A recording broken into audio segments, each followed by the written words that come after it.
गिरी। क्यों आप लोगों को लग रहा है कि पश्चिम बंगाल में हिंदू खतरे में है? महिलाएं रो रही हैं, दीदियां रो रही हैं। 15 साल से तो दीदी जीत रही हैं। 200 सीटों पर दीदी ऐसी सीटों पर जीतती आ रही है जहां पर हिंदू जीत और हार तय करते हैं। नहीं विद्यानाथ जी, देखिए हम तो समग्रता की टोटालिटी की पॉलिटिक्स करते हैं, लेकिन जो बंगाल का हालत है किसी से छुपा हुआ नहीं है। जो बदहाल, बेजार, बेनूर और बेरंग और जिस तरह से बंगाल को किया गया है, आर्जिकर मेडिकल कॉलेज से लेकर शाहजहां शेख तक की जो घटनाएं हैं वो किसी से छिपी हुई नहीं है। शाहजहां शेख जैसे अपराधियों के लिए ममता बनर्जी का जो ममत्व है, जो प्रेम है, ये ममता की निर्ममता किसके प्रति है और सहानुभूति किसके प्रति है, ये अब छुपी हुई बात नहीं रह गई। ये बंगाल का बच्चा आज जान गया है कि दीदी तुष्टीकरण की राजनीति करती है, अपीजमेंट की पॉलिटिक्स करती हैं, जहां आपको तुष्टीकरण की राजनीति एक अलग बात है धनंजय जी।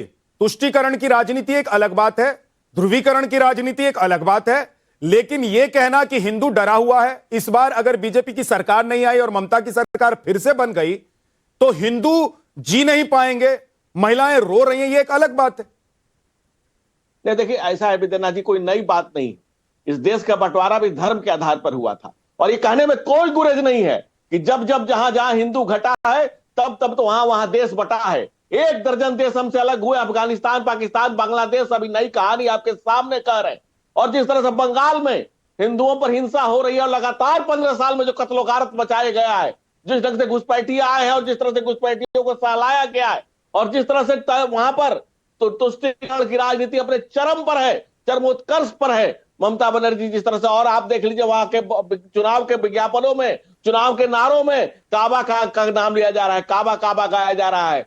और उससे भी बड़ी बात कि आज जब बंगाल में आप देख लीजिए कि लगातार हिंदुओं को अपने पर्व त्योहार मनाने की मुनादी करा दी गई है, रोक लगा दी गई है, हाईकोर्ट से आपको परमिशन लेना पड़ता है। और आप बताइए मुर्शिदाबाद में, दीदी तो कह रही है कि उन्होंने मंदिर बनवा दिया, वहां के नेता ने कहा। धनंजय जी, दीदी कह रही है कि मंदिर बनवा दिया। आप लोगों ने दीदी की इमेज ऐसी बना दी थी हिंदू विरोधी कि दीदी को मंदिर बनवाना पड़ गया। देखिए, मन न रंगाए रंगाए जो कि कपड़ा, बाबा तुलसी ने कहा है कि मन न रंगाए रंगाए जो कि कपड़ा।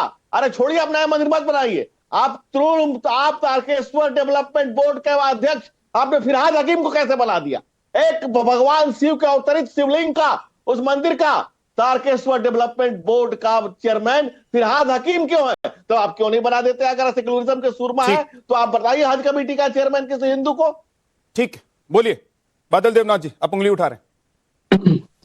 सबसे बड़ा बात है विद्यानाथ जी, हाँ, एक नया पॉलिटिकल पार्टी जिसका सिंबल क्या है आपको पता है कि नहीं? मुझे पता नहीं, मैं अभी तक नहीं देखा हुमायूं का सिंबल क्या है।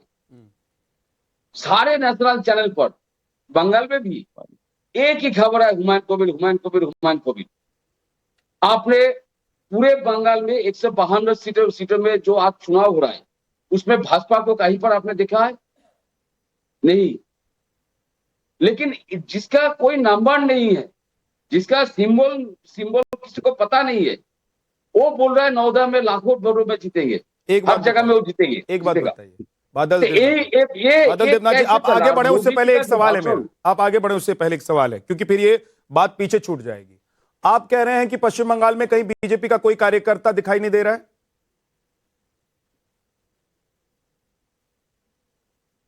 देखिए, एक सेकंड, मेरे सवाल का जवाब तो देते जाइए। बीजेपी का कोई कार्यकर्ता नहीं है कहीं? नहीं, मैं जो बोल रहा हूं पहले समझ लीजिए। क्या आपने बोला ना कि बीजेपी का कोई कहीं दिखाई नहीं दे रहा? तो ये तो अच्छी बात है आप लोगों के लिए। इसका मतलब अब आप ये आरोप भी नहीं लगा सकते हैं कि इस चुनाव को बीजेपी हैक कर रही है, जोर जबरदस्ती कर रही है, हंगामा कर रही है, या आपके वोटर्स को, कार्यकर्ताओं को रोकने की कोशिश कर रही है टीएमसी के वोटर्स और कार्यकर्ता। आप एंकर है और मैं पॉलिटिशियन हूं, ठीक है, बात को समझिए। Thank you so much. मैं बोल रहा हूं एक मूवमेंट होता है, इलेक्शन के दिन एक मूवमेंट होता है। भाजपा का कोई मूवमेंट नहीं है, लेकिन जिसका मूवमेंट आप दिखा रहे उसको कोई जानता नहीं है, उसका सिंबल क्या है और उसको कौन वोट देगा, उसका कैंडिडेट कौन है, कोई पब्लिसिटी नहीं है। एक सेकंड रुक जाइए बादल देवनाथ जी, रुक जाइए। आप कह रहे हैं हुमायूं कबीर का कोई अस्तित्व नहीं होना चाहिए और उसको मीडिया दिखा रहा है। मीडिया हर उस खबर को दिखाएगा सर जो दिखाने लायक होगी, जिसमें लगेगा कि लोगों को देखना जरूरी है। एक सेकंड रुकिए, जरा वो वीडियो निकालिए जहां हुमायूं कबीर को घेरा गया, पकड़ा गया, और उसके बाद जिस जगह से हुमायूं कबीर निकलने वाले थे मुर्शिदाबाद में, देख लीजिए तस्वीर देख लीजिए सर, उसके बाद बात करूंगा। बादल देवनाथ जी रुकिए जरा, तस्वीर दिखा रहा हूं। अगर हुमायूं कबीर क्या बादल देवनाथ को भी कोई पकड़कर पीटने की कोशिश करेगा तो दिखाऊंगा, क्योंकि बादल देवनाथ चाहे एक वोटर हो, लेकिन उनका अधिकार अगर उनको रोकने की कोई कोशिश करेगा तो मेरा ये कर्तव्य और मेरा ये कर्तव्य बनता है सर कि मैं वो दिखाऊं। आप दिखाने से रोक नहीं सकते। और आपको अगर दिक्कत सिर्फ इसलिए हो रही है कि आरोप टीएमसी के कार्यकर्ताओं पर लग रहा है, कुछ नहीं जानते इनको लेकर आपको क्या दिक्कत सिर्फ इसलिए हो रही है? बादल देवनाथ जी एक बात बताइए, मैं क्या आपने मान लिया कि जो अटैक करने वाले लोग थे, जो घेरने वाले लोग थे, जो उपद्रव करने वाले लोग थे, वो टीएमसी के हैं?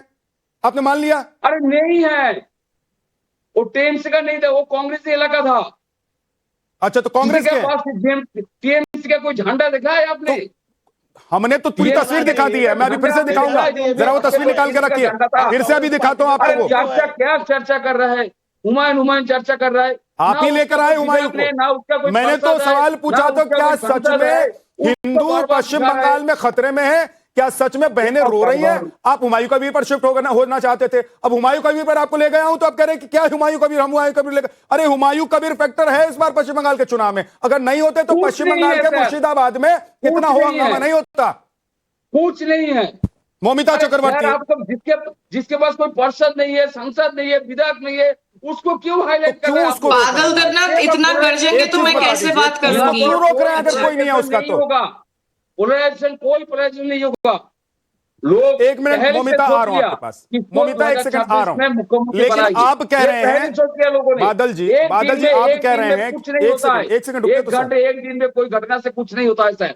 बादल देवनाथ जी आप कह रहे हैं, बार बार एक ही लोग को दिखा रहे, प्रधानमंत्री को दिखाइए ना, अभी दिखाया मैंने प्रधानमंत्री को, ममता बनर्जी को दिखाइए, और सारे ममता बनर्जी को दिखा रहा हूं, जिसके पास सांसद है, विधायक है, पार्षद है, पंचायत है, इसके पास कुछ नहीं है। इसका सिंबल क्या लोग? सर एक अखबार और टीवी चैनल आप भी खोल लीजिए और फिर क्या आपको दिखाना है आप तय कर लीजिएगा, लेकिन मुझे देश के लिए क्या दिखाना है और क्या लोग देखना चाहते हैं मुझे पता है, ये सीखने की जरूरत नहीं है। लेकिन एक सेकंड रुक जाइए बादल देवनाथ जी, एक मिनट रुकिए, आपकी आवाज मुझे डाउन करनी पड़ेगी, नहीं तो थोड़ा सा धैर्य रखिए।